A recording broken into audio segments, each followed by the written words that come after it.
Hey everyone, welcome to the second breakout of the 2021 annual meeting. This is with Tom Nelson, and he'll be talking about truck weight education. And as a reminder, everyone's been placed on mute to begin with. You may put questions into the chat, and your chat features down at the bottom of the screen with an option where you can bring up a chat box and enter your question. You may be able to raise your hand, and if there's time, we will try to take some questions that way as well. Anyone who is contacting us and reaching us through the phone, if you do need to unmute, you'll be able to use *6 to do that.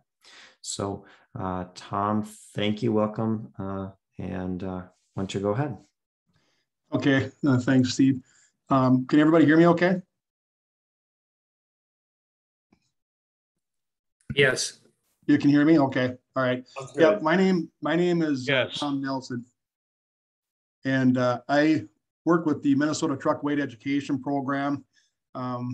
Greg Hayes developed this program back in 2001, and we've been going in now 20 years, and we've had a lot of contact with the motor carrier industry and also road authorities, be it from the state, the county, city, or township. And what I'm here tonight to go over a little bit is just give a little tidbit about the program, and then also talk about some changes that within the last few years that would probably impact township road authorities. This is my contact information on this first screen here. Our program, it's an educational project to safeguard public roadways through voluntary vehicle weight compliance. First of all, has anybody been to the class recently?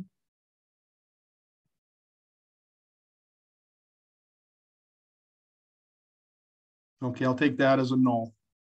But you can see in Minnesota, townships have the most road miles of any roadway system in the state. Unfortunately, the townships don't really have a way to, monitor compliance over weights on their roads. It's usually something they would have to have addressed with either State Patrol or the County Sheriff's Department. And as far as damage factors go, a 20% single 9-ton overload, which would be 3,600 pounds, does about twice the damage as a legally loaded 18,000 pound single axle.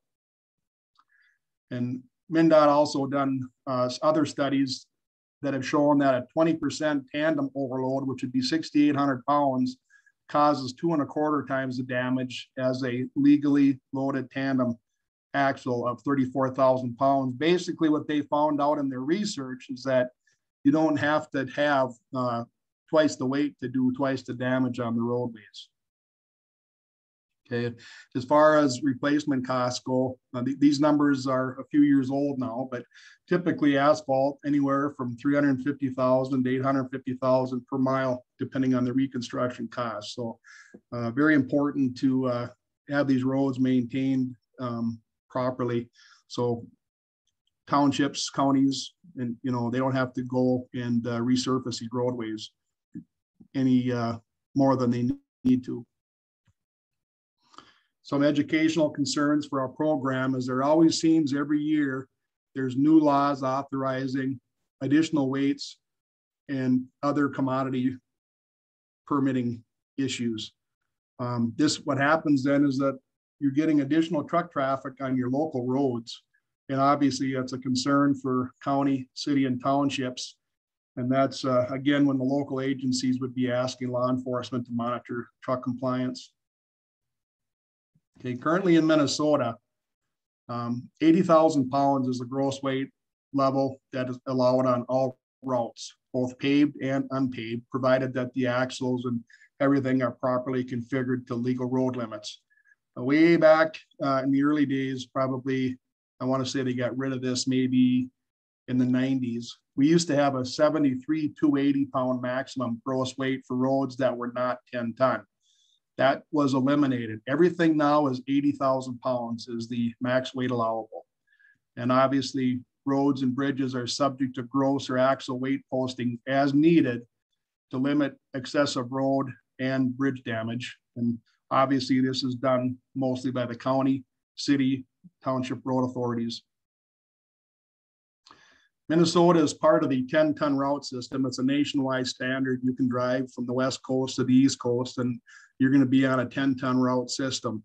The 10-ton route system, it includes state highways, US highways, interstate highways, and then also any paved local road unless it's posted otherwise.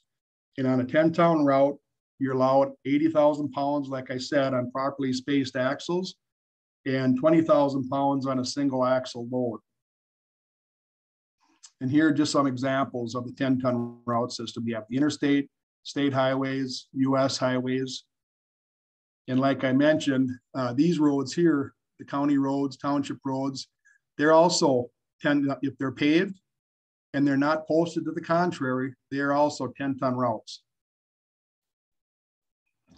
Okay, as far as the 9-ton routes go, 9-ton routes would be ones that would be posted, like with the sign in the upper right, but also any unpaved highway, including gravel, county roads, township gravel roads, or any unpaved city streets or alleys.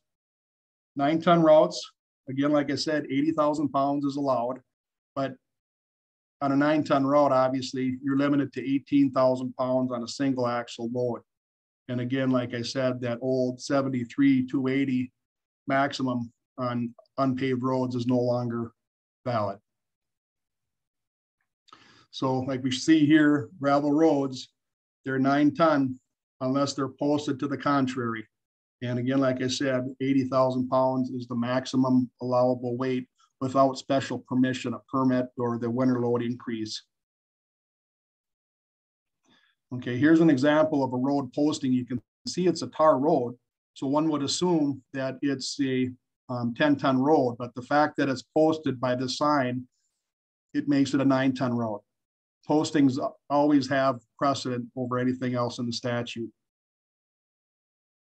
Okay, here's an example in Wilkin County where they're on this particular roadway, they're allowing 80,000 pounds with 6 axles or more, but they're limiting trucks with 5 axles to 73-280.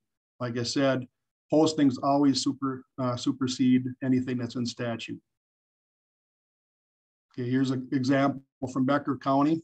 It's a 9-ton road, but they want the maximum allowable weight to be 73-280, not the 80,000 that would be in statute. Okay, when we have our truck weight education classes, we have several different work projects where people are determining what's the maximum allowable weight and what's the actual legal weight, based on the axle number and the configuration. And this is one of the tools that we use in the classroom. This chart, this axle weight limit chart. Basically, how you use it is you have distance in feet listed on the left column, and you would determine what, whatever axle grouping you're looking at, you find your number over on the side, and then you would see where it intersects with the number of axles on the particular vehicle you're looking at. And you'll notice that there's some over here in red that shows that's over the legal maximum allowable of 80,000. In order to get to those weights, one would have to have permission, like I said, either by permit or the winter 10% load increase. And you can see also, as these vehicles get longer, they're capable of having more weight. There's a lot more red on the back page of this axle weight chart.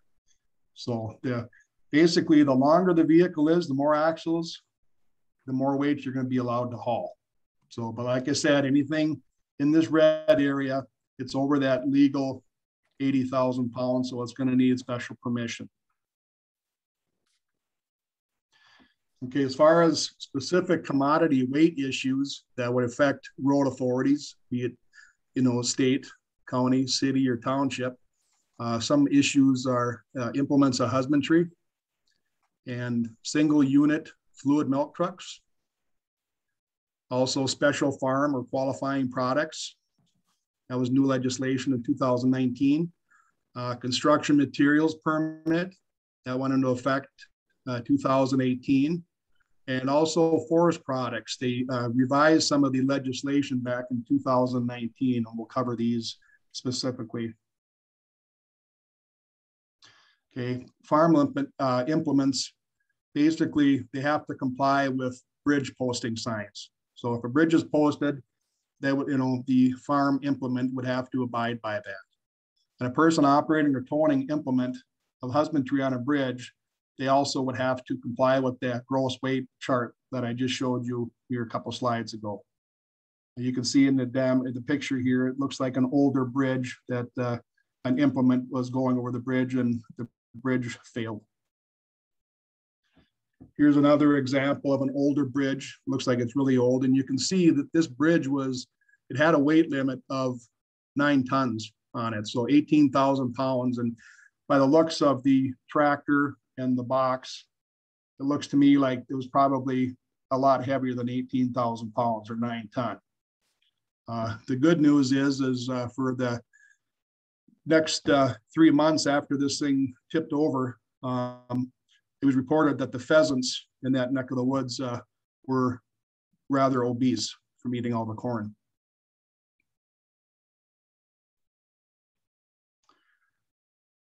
In 2017, new legislation that affect different road authorities would be the 10% milk increase. What that statute did is it allowed them to have a 10% increase as if they're hauling from point of production to another point of production for more loading or point of first processing. You do not need a special permit. You're given this extra 10% in statute. It applies to single units only, not articulated vehicles. It is not allowed on the interstate transportation system because the interstate obviously is a federal road, okay? And milk trucks that are taking advantage of this 10% increase, they don't get the winter load 10% increase above and beyond that. If they're using this 10% allowance, when the winter increase goes on, they don't get another 10% on top of their 10%. Okay, they're allowed 10% over tire and axle laws. Okay, like I said, the increase is for single units only.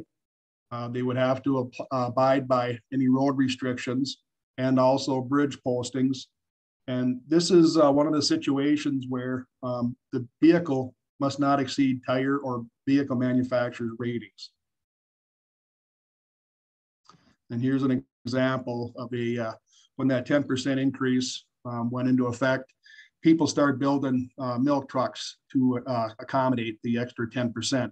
You can see this one is just over 39 feet long and with 7 axles. It would be allowed, it's built for 88,550 pounds, but obviously 10% over 80,000 brings you to 88,000. So that's what they'd be able to carry. But this truck is built very well, and it's actually built to handle higher weights than what that 10% would give them. And this is a picture of that particular truck after it was built, the milk truck. Okay, another permit that came about was the agricultural weight increases. Okay, and this is for any qualifying agricultural product. Okay, with this particular permit, and it only pertains to paved roads, paved 10-ton roads. 6 or more axles would be allowed up to 90,000 pounds. 7 or more axles would be allowed up to 97,000 pounds.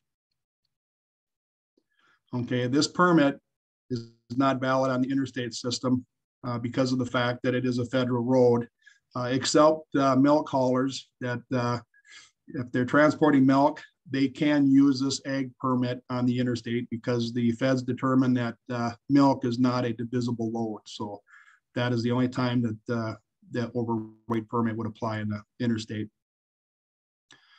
Okay, and thing you got to remember too is that with these permits, each road authority, has to be contacted or give their approval to haul on their different roadways. Sometimes people assume that if a person has a permit from the state of Minnesota, that's valid on, all state roads, county roads, and township roads. But basically, you have to get authority from each entity. So there is a process going on right now called the Uniform Permitting Process, UPP. And what their ultimate goal is that rather when these carriers, sometimes, when they're hauling materials, they might go through several different counties, several different townships. And the thought process behind this unified permitting process would be like a one-stop shop. So you're not going to each individual county, township, and state, to get a permit. One-stop shop would take care of it. That's been in the works for a while now. I'm not sure exactly how close they are having it become a reality, but that would really assist, the carriers that, like I said, travel in multiple jurisdictions. Okay. Also, with this ag permit, you have to comply with all road and bridge postings, have brakes on all wheels, and then there'd be no special allowances or tolerances for any civil weight violations that might be found. And as far as what is qualified for the agricultural permit, they define certain things such as the crops, corn, soybeans, oats, grain, and their byproducts, livestock, such as cattle, hogs, poultry, and even the manure, food crops, sugar beets, potatoes, carrots, onions, fluid milk, and also seed and feed for livestock or poultry. Okay. To operate on that ag permit, you have to comply with that axle weight limit chart that I showed you earlier. Also, the vehicle must not exceed a manufacturer's gross vehicle weight rating, and that cannot be altered once the vehicle is sold for the first time. The state of Minnesota, for this ag permit, for the 6 or more axles for 90,000 pounds, they charge a $300 fee. For the 7 or more axle 97,000 pound permit, the state charges a $500 fee. Local route permits, the townships or the counties, they can set their prices as well. Sometimes, townships don't really have a permitting process. So sometimes it's just, putting something down in writing that, somebody's getting permission to travel on their roadways. But there should be some kind of a form of a written document that so people checking for compliance, be it from the state, county, whatever, can verify that that individual carrier does have permission to be on that roadway. 2018, the road construction materials permit came into being. The examples of eligible materials to be hauled with this particular permit is hot mix asphalt, plastic concrete, cementous materials, concrete admixtures, road oil, and also recycled road materials.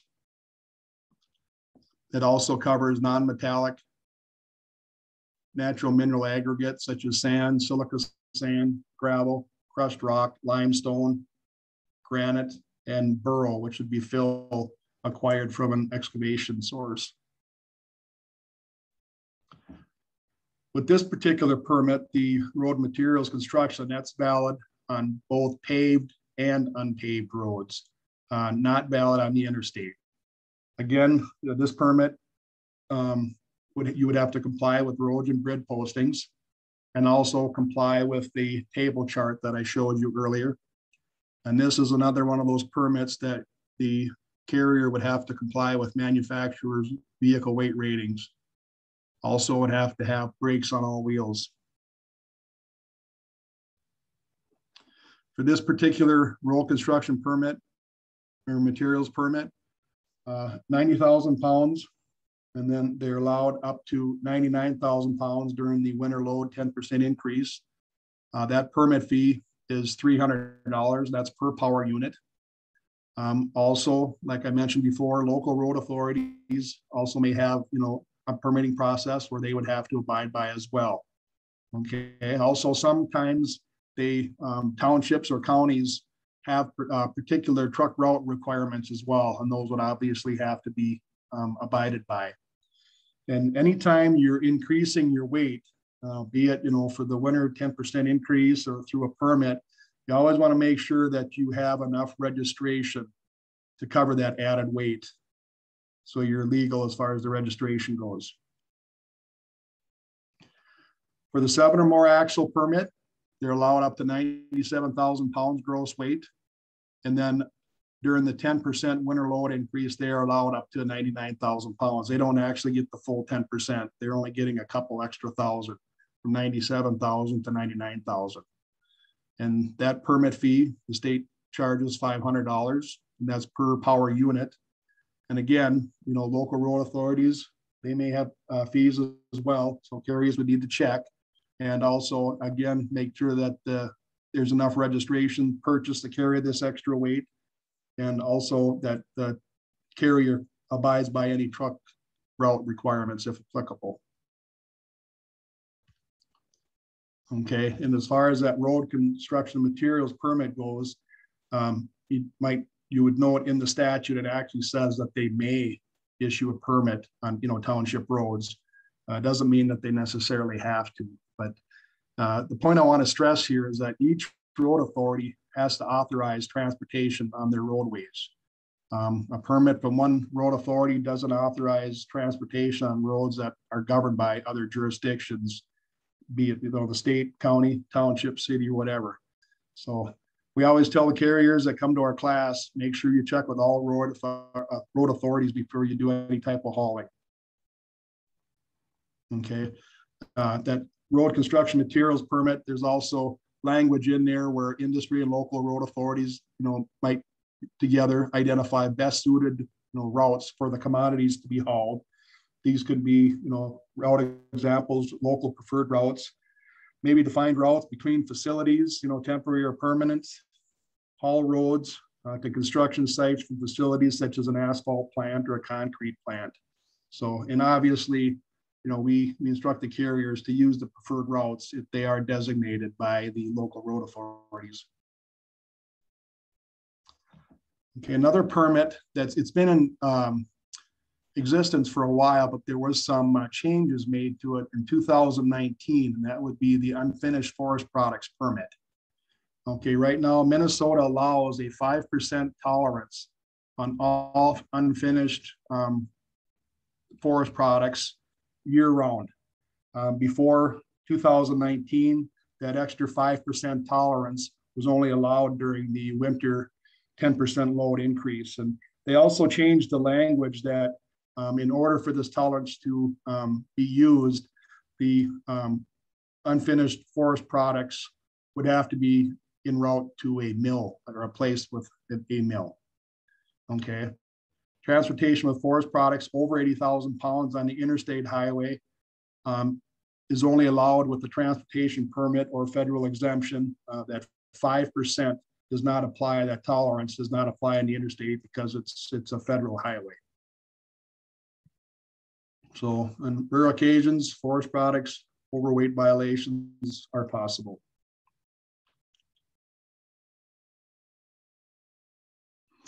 The 5% tolerance, that applies everywhere all year long. So it applies on restricted roads and bridges. Also, like I said, all year, summer and winter. It applies when the vehicle is operating under the winter 10% load increase. And it also applies to vehicles operating under the forest products permit in the summertime or the winter time. Okay. Another note in that statute is there is no axle violation unless the overall gross weight is violated. If the overall gross weight is violated, that 5% is withdrawn. And then the vehicle is subject to all violations, be it the gross weight, axle weight.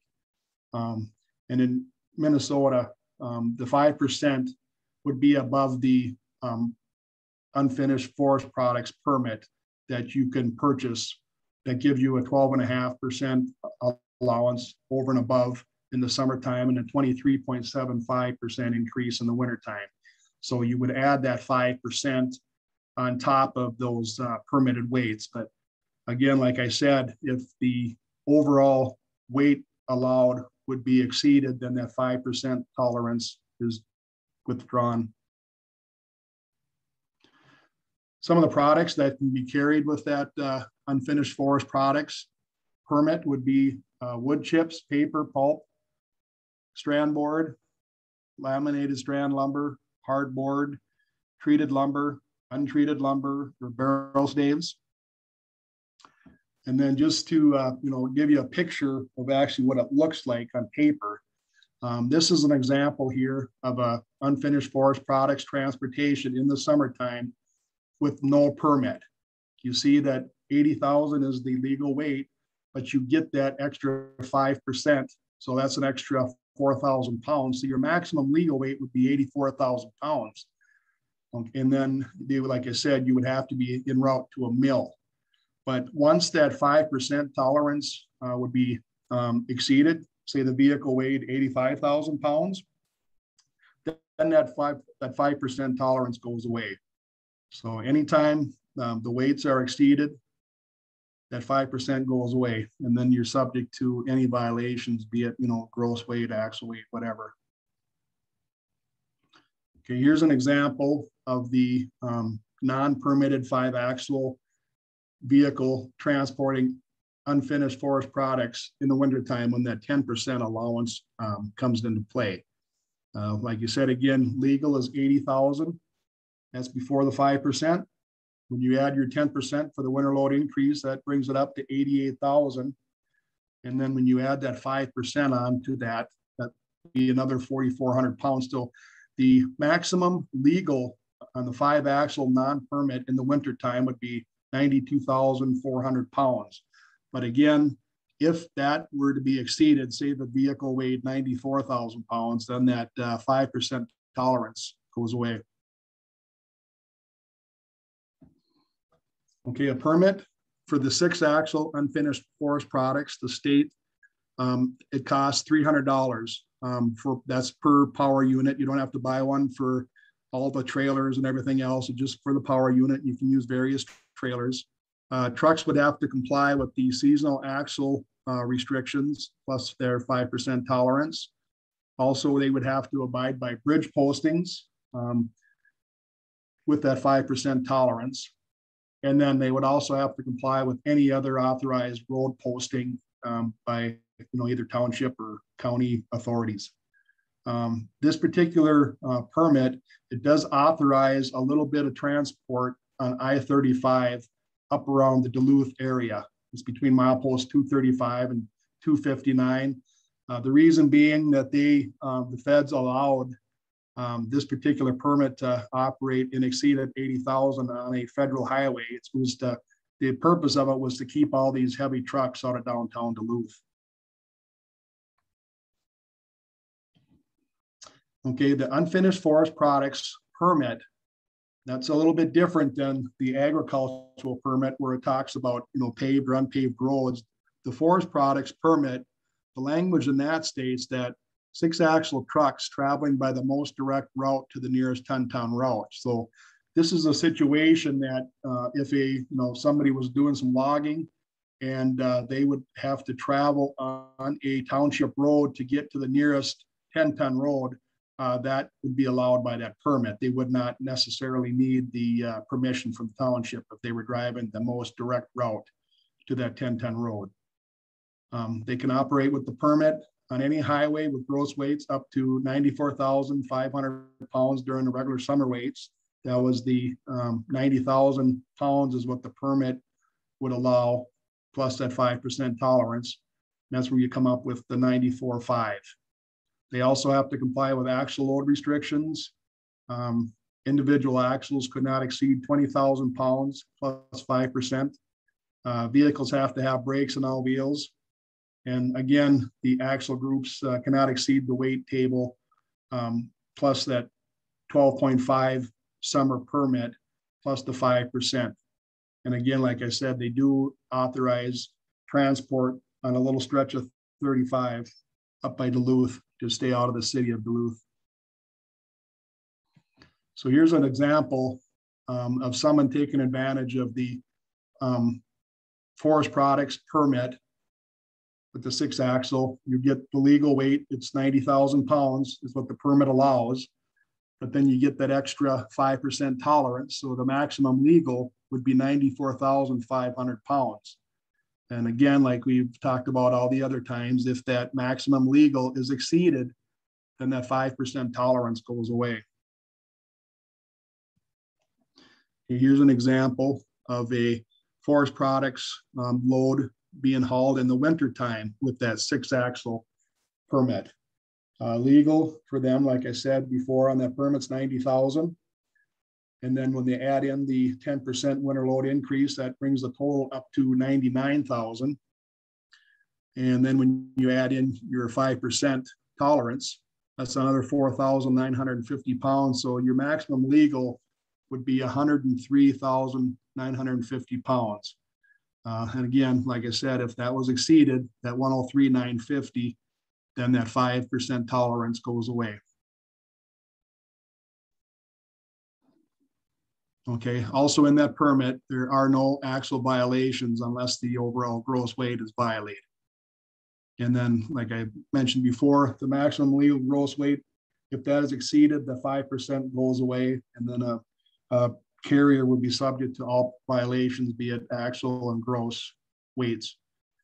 And like in the bottom section here, again, they're stating that that 5% tolerance, that also applies to the summer permit and also for the winter 10% increase permit.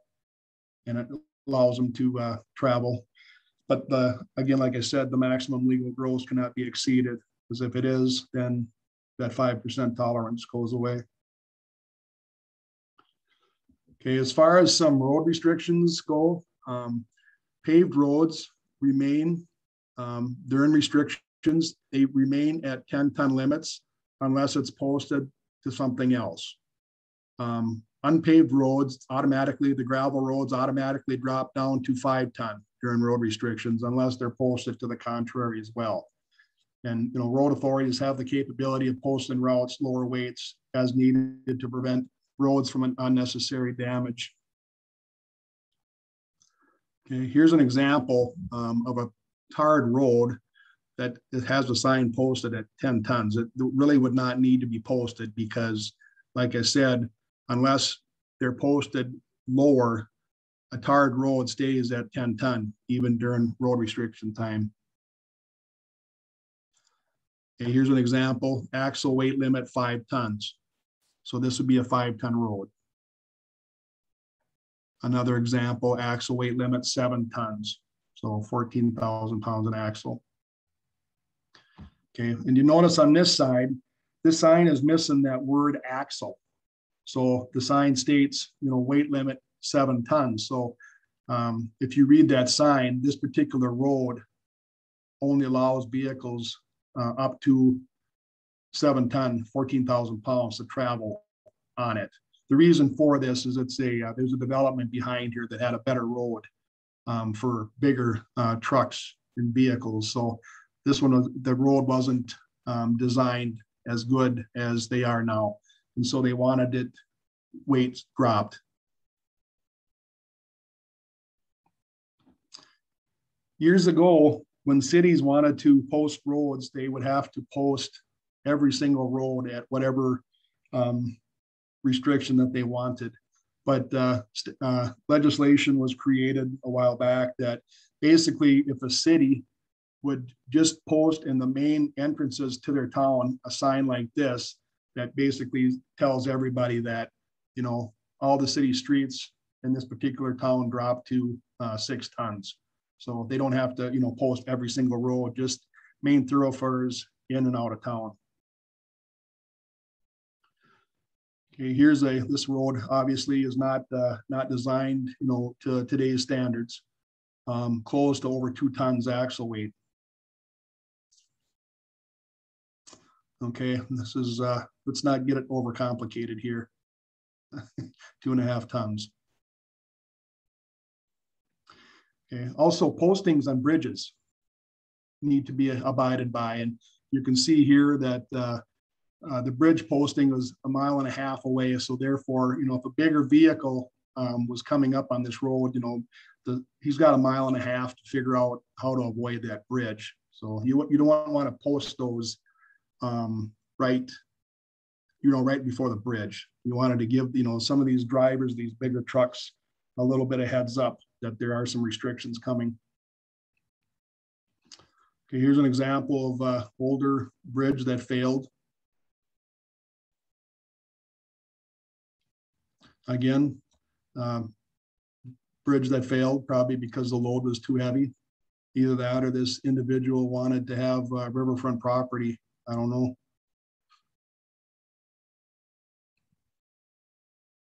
Another example of a bridge that the equipment was too heavy as it went over. This is an example that came to us from North Dakota a couple of years ago. This particular bridge had been on their historical site and ended up doing $1 million damage to this bridge. So basically the carrier was on the hook for repairing that $1 million bridge. Here's a couple more pictures of it. And then there is a statute in the traffic code that allows people to recoup damages done by roadways. So there is, if a carrier or somebody does damage to the road, there is a process and a statute that would allow for the damage to be paid by that particular carrier. Okay, in our class, about a couple of years ago, we developed what they call a truck weight calculator. Basically, when we had this in attendees, they're doing vehicle configurations in the class, working together individually, however they want to do it, and they're coming up with maximum legal weights, and then that we tell them yeah, you hit it on the head or you missed it by a little bit, but this truck weight calculator, we developed that where it's just like doing the exercises by hand.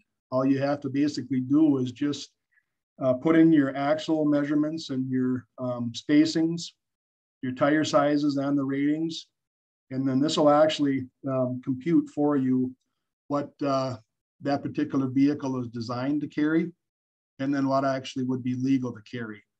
And it's a good resource tool. This is the website to get to it right here. In the future, we want to expand on that to include, so you could just punch in the calculator for restricted roads and also to accommodate permits and seasonal load increases. Okay, and this is the information, like I said, that would be computed or entered in that calculator. You'd have to have your spacings and your tires, and like I said, the size and the ratings as well. It's a very good tool. I've used it several times when carriers are looking to build new vehicles to accommodate some of these permits. That calculator, it works really good for them. Okay, we are now just starting after COVID is hopefully going to go away. We do have our fall training schedule set up again. We're going to be running some classes in October. These are the locations in October, and registration information, be it online or by email, is on the bottom as well. So anybody that is interested in attending one of our classes, they're free. There's no fee, and it's usually about a 6-hour class with some breaks for lunch and coffee and things like that. Another thing that we have recently started to do is that if a particular organization or group carrier would have be able to accommodate about 15 employees or members, we would offer them what they call on-demand training. On-demand training would be where we would come to your facility or the carrier's facility and present the truck weight education program for them. And the unique thing about the on-demand version is the fact that, say it's it might be some sugar beet haulers, we can customize the training to fit their needs. We don't have to cover the, different permits that really don't apply to them. So we can customize it a little bit for them. If anybody's interested in this on-demand training that we have, our program coordinator, Catherine Stanley, this is her email address on the bottom. She's one that would be the contact person, and then she gives me the information, and I work with these different organizations or carriers to set up their on-demand training. Okay, again, my contact information here on also Greg Hayes, that he is now our program support advisor. He has done a lot of work with the program over the last 20 years when he developed it, and I'm sure some of you probably are very familiar with him.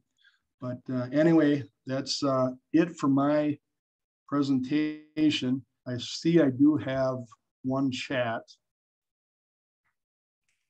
Tom, why don't you take that one? So I'll read it for everybody here. Are all axles fixed in position, or can the operator raise and lower an axle at will or convenience? Yeah, they can be raised and lowered. They just can't be, it can't be done when the vehicle is in motion. Obviously, if you're hauling a heavier load, say cement or asphalt, whatever, then you'd want that extra axle, that pusher axle down. But then when the cement truck or whatever is empty, you want the capabilities to lift that axle up, because trying to navigate a vehicle with several axles, obviously it's going to cause some damage on the tires. But yeah, and there is a statute that if you're steering at any axle, your foremost and rearmost steer axle is allowed up to 600 pounds per inch of tire.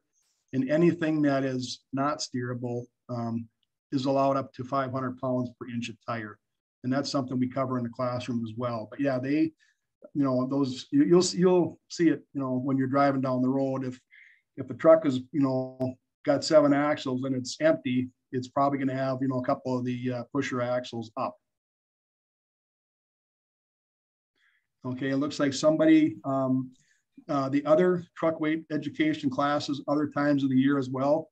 Yep, we just, like I said, we're just starting up again now in the fall. We are going to do some more in March, in the spring.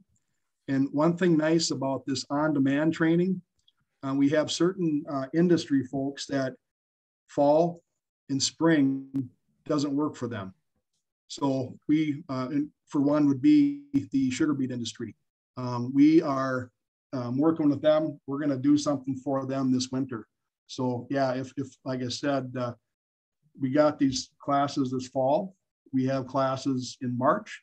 But if there is interest in an organization or a carrier to that would want us to come to their facility, and like I said, we can curtail the training to fit their needs specifically. They wouldn't have to have everything. If there's certain permits that don't apply to them, then there would be really no reason for them, unless they wanted it. That wouldn't even have to be mentioned. I know I did a carrier group, a training session down in Pipestone a couple of years ago. They never altered their weight. They never took advantage of the winter 10% load increase. So that part of the training I left out, and that saved them about an hour's worth of time. So, but yeah, we March and this fall. And like I said, if there's any other time of the year where anybody would want that on-demand training, that would work as well. And folks, if you have any other questions, you can either put them in the chat or you can unmute yourself and pose your question. Okay. And Karen followed up. Do we find them posted online? Yep. I believe these are about the classes. Yeah. Yep. There, we actually have them posted. If anybody would just Google that, it's through the University of Minnesota, but their LTAP, their local technical assistance program. If somebody would just Google, Minnesota LTAP, or even Minnesota truck weight education classes, that schedule would be online. There is a website, but that would, easiest way would probably just to Google, Minnesota truck weight education classes. And I don't know if you're saving a copy of, I know that somebody had mentioned, using some of this information that's presented for resources, but the email address in the website was on one of these slides earlier. I have about 2 minutes left. Any other questions that folks have? Okay, like I said, this was just a very, very brief kind of cover, what we do, but in the actual classroom, you'll get a binder with a bunch of materials. You'll get a calculator, a mechanical pencil, because you'll be doing, different your configuration details. You're going to start with a simple 2-axle truck, and you're going to work all the way up to something that's got like 6 axles. And we cover road restrictions, normal season, the winter load increase, and then also a variety of the different permits, like I kind of covered a little bit today. So that's kind of what the overall class is. But like I said, that on demand, we can curtail that to whatever any group or organization would want it to be tailored to.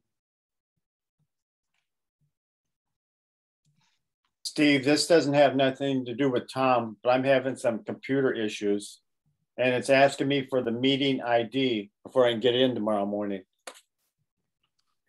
Okay, so for tomorrow morning's meeting, you should have received a link in the registration, but I'm going to look at something else real quickly here for you and see if hey Steve and folks, this is Leslie Rosedal. I can help with that. So if you've registered for the annual meeting, which I think most of you have, because you have this link to the meeting. Yeah.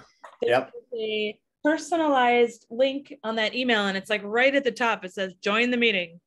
And that's the one you'll join with tomorrow morning. We're using a webinar format, so it's a little fancier than the meeting format. So does that make sense? And if you can't find that email, just go ahead and re-register again. It'll automatically send you a new email, with a new code. Does that make sense? Oh, yep. Okay. Thank you.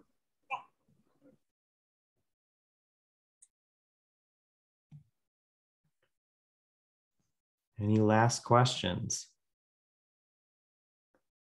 Carlton asked, are the materials presented tonight available to download? The presentation has been recorded and it will be available. Give us some time to get these online, but they will be available for you to review. All right, well, folks, thank you very much for joining us for this. Tom, thank you for the presentations. Very helpful, a lot of information there. And folks, remember, you just kind of touched on the starting point here. So there's more to do with this if you're interested. Thank you for joining us tonight.